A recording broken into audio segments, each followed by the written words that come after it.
Graça e paz, meus irmãos, que a boa mão do Senhor esteja sobre vocês. Bom, estamos aqui para ter nossas aulas gravadas, né? Uma vez que não conseguimos nos reunir online e também nos dias da aula presencial eu não pude ir, dado a minha cirurgia no joelho e a minha recuperação. Bom, e por isso precisamos repor esse conteúdo e hoje eu estou aqui gravando esse vídeo para você poder ter esse conteúdo disponível, né, para a sua pesquisa e para poder enriquecer aí seu conhecimento cada dia mais. Temos um bom material na nossa plataforma e a partir dele a gente vai trabalhar esses temas. Nessa primeira aula, vamos falar um pouco sobre a introdução ao Novo Testamento, né, a origem, a formação do Novo Testamento e o Evangelho de Mateus. E no próximo vídeo, vou falar do Evangelho de Marcos, né? As características de cada um desses evangelhos. E aí, quanto ao Evangelho de Lucas e ao livro de Atos dos Apóstolos, nós veremos nas aulas presenciais que teremos em poucos dias. Amém? Bom, vamos lá. Vamos ao nosso tema desta aula. O tema desta aula é, por assim dizer, como eu já lhes informei, um panorama, né, ou uma visão geral da formação do Novo Testamento, que é importante. Eu estou até com algumas anotações aqui muito importantes para compartilhar com vocês. Observar que o Novo Testamento é um trabalho de hermenêutica, de exegese e hermenêutica do Antigo Testamento. Ele é exatamente isso, né? Em todo o Novo Testamento há citações do Antigo Testamento porque ele é baseado, totalmente estruturado a partir das promessas da Antiga Aliança e de como essas promessas se cumpriram na pessoa de Jesus. Então, o Novo Testamento é, por assim dizer, na essência da coisa, um trabalho de exegese e hermenêutica à luz da pessoa de Cristo. Jesus é o óculos hermenêutico da igreja, né? A igreja olha para a Escritura a partir da pessoa de Jesus. E o Novo Testamento foi formado desta forma, né? Como nós sabemos, escrito em grego, não só os evangelhos sinóticos e Atos, mas todo o Novo Testamento, escrito em grego, que foi, né, a língua que tomou conta do mundo depois que o Império Grego dominou as nações ao seu redor, e Alexandre o Grande então levou esse império ao seu auge.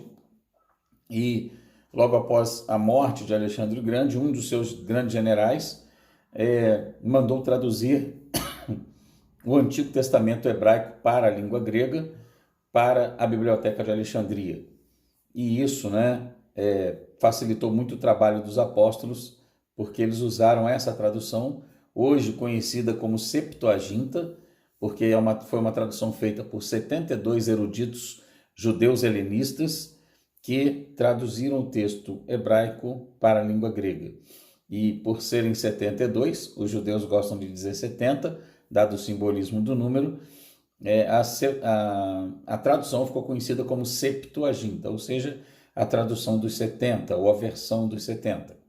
E eles fizeram um trabalho tão bom, que os próprios apóstolos usavam o texto da Septuaginta para a evangelização quando estavam cumprindo suas viagens missionárias, assim como Paulo fez, e também a igreja que saía de Jerusalém e que ia crescendo por todo o Império Romano, ia pregando em grego e, consequentemente, usando o texto da Septuaginta. Então, esse texto facilitou em muito o avanço do Evangelho nos primeiros dias da igreja, porque, diferente do que nós precisamos hoje, né? Nós temos a obra missionária sendo realizada, e aí quando um missionário vai para alguma nação, ele tem que estudar outro idioma, ele tem que se render, né, e se dedicar a um novo idioma e aprendê-lo com o máximo possível, com as maiores minúcias possíveis, para que ele não cometa gafes, para que ele não cometa erros ao transmitir a mensagem do Evangelho. Então isso é muito trabalhoso. Às vezes um missionário demora muitos anos para aprender mesmo um dialeto de alguma tribo ou idioma de alguma nação, e leva muito tempo para ele aprender isso, né? E também a cultura no seu entorno. Naquele contexto primitivo, quando a igreja estava nascendo, Deus havia preparado o mundo para que o evangelho se expandisse muito rapidamente. Então, onde quer que os irmãos fossem, bastava falar em grego, porque o império inteiro falava em grego. O império inteiro. Eles tinham suas línguas locais, assim como os judeus também tinham. Os romanos, que naquela época era quem dominavam o mundo, e não mais os gregos, né? Os gregos já haviam sido derrotados, mas eles foram derrotados politicamente, perderam o poder político, mas não perderam a influência da sua língua. Porque mesmo sob o Império Romano, sob o governo romano, onde quer que os irmãos fossem, bastava pregar em grego, porque todos ouviriam. O próprio apóstolo Paulo, ao escrever a carta aos Romanos, é interessante observar isso. Ele não escreve a carta em latim, sendo que latim era a língua de Roma. Latim era a língua de todo o povo romano. Mas Paulo escreve em grego. Por quê? Porque essa língua influenciou todos os povos, inclusive o povo dominador, que era o povo romano. E a igreja que estava em Roma tinha gente de diversas nacionalidades também, que moravam na grande metrópole, né? Como acontece hoje no mundo inteiro, as grandes metrópoles, as cidades grandes, tem gente de tudo quanto é canto do mundo morando nelas. E assim também era, e portanto ele usou o grego como idioma para essa carta, né? Então é um detalhe interessante a se observar. Bom, o texto que nós temos para observar hoje, né, do Novo Testamento, é interessante levar em consideração o respaldo que ele tem por parte também da história paralela, da história secular, né? Secular é uma palavra que eu não gosto muito de usar, porque eu acho que ela traz assim uma interpretação muito esquisita na cabeça da maioria dos crentes, porque parece que os crentes confundem muito a palavra secular com pagão, né? E secular não é pagão. Secular é desse século, né? É desta era, e é exatamente isso. E a história secular, ela conta a mesma história que os evangelhos, embora a história secular não enfatize a pessoa de Jesus, até porque Jesus não foi uma grande personagem para aquele contexto imediato, né? Jesus era um homem muito conhecido na Palestina e mais especificamente na Galileia e na Judéia e no entorno talvez ali, né? Ou seja, Galileia e Judéia, as duas grandes regiões de Israel, mas no entorno ali das nações também muita gente não conhecia Jesus. Então, a história, quando menciona Jesus, tem pequenas menções, fragmentos, pequenas citações para se referir a ele como aquele que se apresentou como Messias, que foi crucificado sob o governo de Pôncio Pilatos, né, acusado de ser um blasfemo por se declarar o Messias e assim por diante. Mas o relato histórico paralelo ao relato bíblico, confirma os fatos que a própria Bíblia fala, que o Novo Testamento fala, sobretudo que os evangelhos falam. Clemente de Roma, na carta que ele escreveu aos Coríntios no ano 95, ele cita o Novo Testamento diversas vezes, ou seja, ele reconhece o valor histórico e documental daqueles textos do Novo Testamento. Policarpo também, bispo da igreja de Esmirna, quando escreveu sua carta aos irmãos de Filipos, por volta do ano 110 da era cristã, logo depois ali da morte do apóstolo João, né, o último dos apóstolos a morrer, ele cita diversos textos de Paulo em sua carta também, porque Paulo era muito conhecido pelos filipenses, né?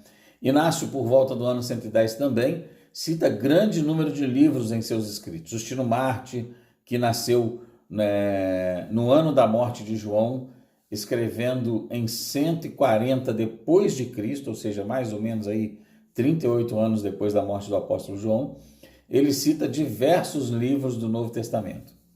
E assim vai, Irineu, Orígenes, né, que era um homem de grande erudição, de grande conhecimento, um homem temente a Deus, e diversos outros autores, como Eusébio de Cesareia, que escreveu a História Eclesiástica, um livro que eu recomendo que vocês leiam. Todos eles respaldam o relato neotestamentário, o relato evangélico, né? Ou seja, dos evangelhos, com base no seu texto escrito, né? Eles confirmam tudo aquilo que os evangelhos diziam, e não só os evangelhos, outros textos também do Novo Testamento, como as epístolas. E isso é algo que vale a pena a gente sempre frisar, porque o Novo Testamento, gente, o Novo Testamento, ele tem respaldo histórico. O Antigo Testamento, idem. O cristianismo é a única religião mundial que tem total comprovação histórica. É a única, né? A única comprovação histórica que é questionada é a ressurreição de Cristo, né? Porque os céticos não conseguem acreditar. Porque os relatos estão aí, as pessoas morreram por causa disso, viveram por causa disso, né? Pessoas testificaram e reafirmaram isso diversas vezes em diversos textos. Contudo, aí há alguma questão, né, em relação ao sobrenatural, e aí a ciência naturalista tem dificuldade de lidar com isso.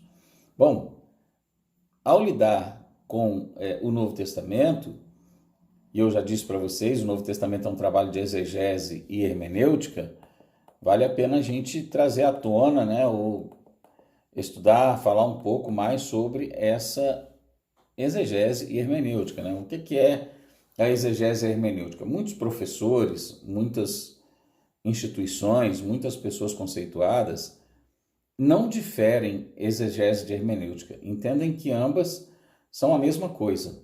Entendem que exegese e hermenêutica não tem distinção, que é tudo a mesma coisa. Porém, eu particularmente vejo de uma maneira bem diferente. A exegese é extrair do texto o que o texto está dizendo. Então, é um trabalho de extração. Ou seja, o trabalho do exegeta é transpor a barreira temporal, cultural, linguística e etc, etc, etc. Né? Todas essas barreiras, voltando ao tempo bíblico. O exercício da exegese é o de tentar compreender a mente do autor, entrar na mente do autor. Por que ele escreveu isso? Por que ele escolheu essa palavra? Né? Sobretudo as palavras gregas, que são muito significativas, né? Então vale a pena sempre pensar sobre isso. Por que ele escreveu essa palavra? Por que ele optou por esse termo e não por outro termo? Então é um trabalho muito importante de extrair do texto o que o texto quer dizer na sua essência. Esse é o grande trabalho da exegese, né? A despeito da tarefa da hermenêutica, ou seja, separada da tarefa da hermenêutica. O trabalho da exegese é ir ao texto e extrair do texto todo o seu ensino na essência, como ele é na essência. Bom, uma vez feita a exegese, extraído do texto o seu ensino essencial, agora então nós iremos à hermenêutica, ou seja, é lançar mão dessa extração, desse conhecimento, desse conteúdo e interpretá-lo para os nossos dias. Esse é o trabalho da hermenêutica, que inclusive é o que a palavra hermenêutica significa.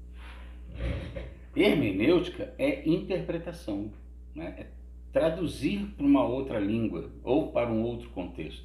Esse é o sentido, ou explicação, outro sentido para a palavra hermenêutica, é explicar. Então, o que faz a hermenêutica? A hermenêutica pega o resultado puro da exegese, a exegese pura, essencial, e lapida esse resultado, né? Traduz esse resultado para os nossos dias, para o contexto do leitor. Então, a exegese transpõe a barreira para o tempo bíblico. A hermenêutica trabalha esse conteúdo, trazendo então o seu significado para os tempos contemporâneos, para os nossos dias. Então, isso é o grande trabalho da hermenêutica: traduzir, interpretar o significado do texto bíblico para a nossa vida, para o nosso cotidiano. Um exemplo é, por exemplo, você falar sobre perdão, você falar sobre a parábola do bom pastor, em João 10, quando Jesus fala, eu sou o bom pastor, né? E vai ter que extrair do texto o que é que significa um pastor no contexto de Jesus, o que era isso, né? o que significava ser pastor na Palestina, numa região desértica, né? Talvez até fazer uma ponte com os Salmos, o que significa pasto verdejante? Diferente do que muita gente pensa, pasto verdejante não é aquele pasto cheio de grama, não. Não, não. Vale a pena ressaltar o que eu acabei de falar, aquela região era desértica. Então, pasto verdejante, na verdade, era lugares ermos que, dada a influência da umidade que vinha do mar durante a madrugada, umedecia aquela região e alguns matinhos cresciam ali e eles sabiam onde podiam levar então suas ovelhas para que elas comessem aqueles matinhos. Isso é algo que vale a pena a gente entender, não é a ideia de um lugar cheio de grama e tudo para as ovelhas, não. Não, não, é um lugar com uma quantidade de grama escassa, mas que seja suficiente para alimentar as ovelhas e que, portanto, somente alguém treinado, capaz de discernir onde se encontrar esse tipo de alimento, pode fazê-lo. Então, essa é a ideia do pasto verdejante. Alguém que é plenamente apto para conduzir as ovelhas para a alimentação, para suplantar, para alimentar as suas ovelhas e em meio a tanta seca e a tanta dificuldade.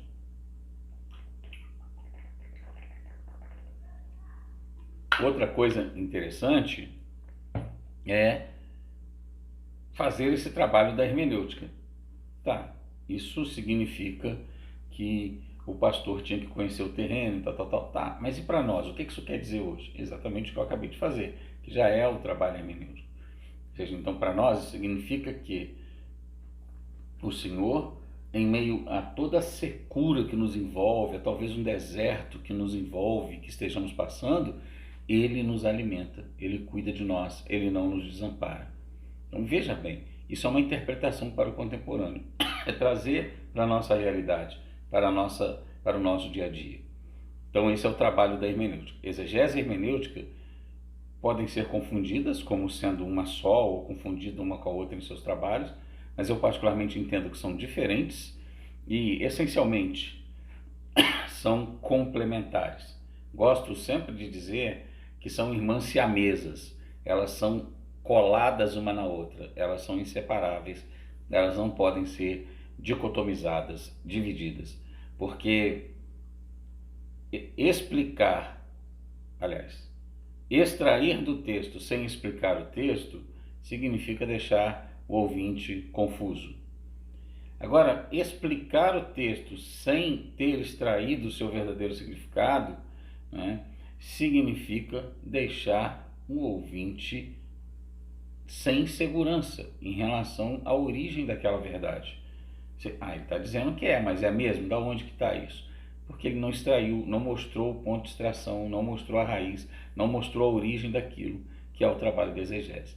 Então isso é muito importante quando nós fazemos exegese hermenêutica, como a nossa matéria nos põe, né, como desafio, que é a exegese e a hermenêutica dos evangelhos sinóticos e do livro de Atos.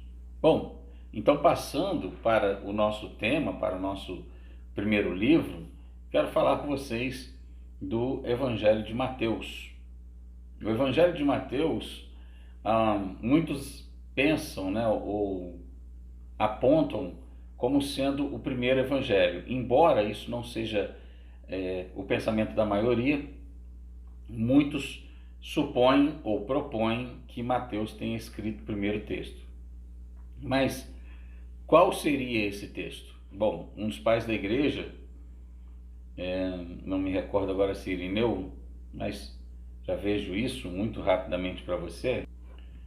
Assim, Papias, um dos pais da igreja, ele registrou que Mateus teria escrito um texto originalmente em em hebraico ou aramaico. E esse texto em hebraico ou aramaico, ele era uma coletânea dos ensinamentos de Jesus. E esse texto, porém, tem uma questão, ele nunca foi encontrado, né? Ninguém nunca encontrou esse texto que o Papias disse que existia, que era o texto em hebraico ou aramaico, que outros iam traduzindo na medida da sua capacidade conforme Papias ensina. E Eusébio corrobora Papias, ele também cita Papias na sua história eclesiástica, no livro 3, no capítulo 39, versículo 16, desse seu livro, citando Papias nessa afirmação de que Mateus teria escrito primeiro as suas logias.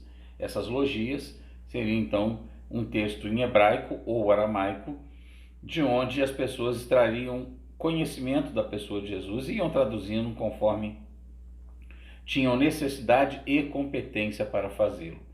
Porém, não há uma prova realmente sobre isso, sobre o porquê, né, esse texto sumiu. Não tem nada disso. Esse texto nunca foi encontrado. Nós temos razões para acreditar que ele existiu? Sim, temos. Temos razões, dado os fatos que Papias não tinha motivos para mentir, assim como também Eusébio não. Nenhum dos dois tinha motivos para mentir. Porém, esse documento nunca foi encontrado, o que nos leva a entender que o nosso Deus não quis preservá-lo.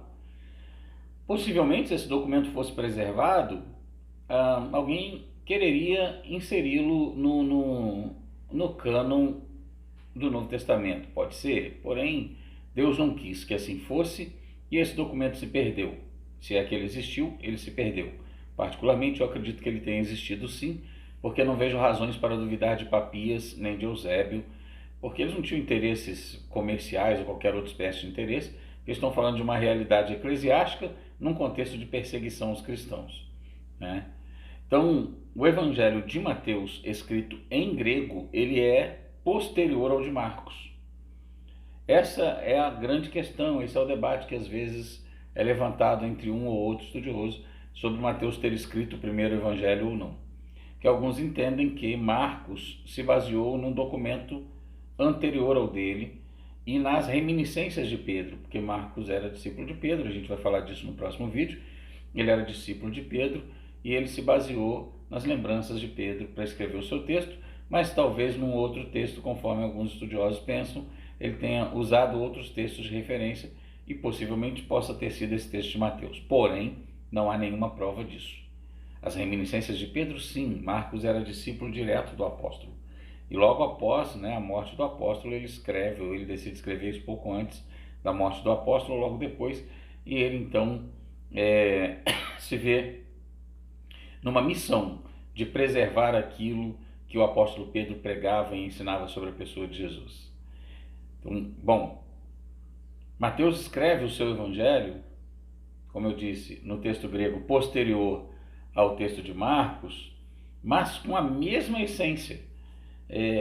O evangelho de Mateus é maior que o evangelho de Marcos em termos de conteúdo, porém, praticamente metade do evangelho de Mateus é como uma réplica de Marcos, né? Até porque naquele contexto essa ideia de plágio não existia e alguns então supõem ou pressupõem, e parece sim tudo indicar, que Mateus tenha usado o livro de Marcos como uma base e acrescentado aquilo que ele julgou importante, dado o fato de que ele foi um apóstolo do Senhor Jesus e Marcos não.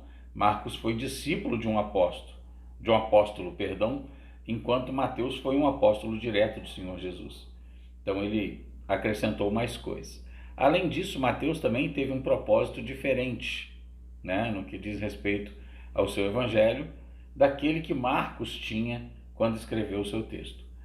O propósito de Mateus é alcançar os judeus. Ele quer que os judeus compreendam que Jesus é o Messias prometido, que Jesus Cristo é o Messias de Israel.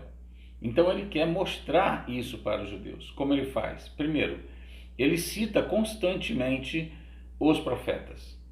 Mateus é o único evangelista que faz isso. Ele cita os profetas.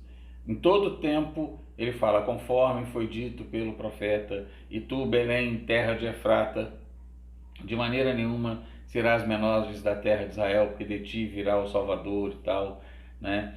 Depois, quando José vai para o Egito e mais tarde volta, ele cita o profeta Oséias, diz: do Egito chamei meu filho. Então ele cita o Antigo Testamento aplicando a Jesus em todo o tempo.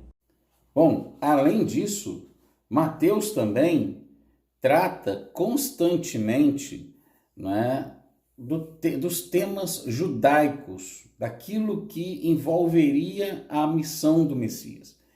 Além disso, ele estrutura o seu evangelho, gente, em 5 grandes discursos de Jesus.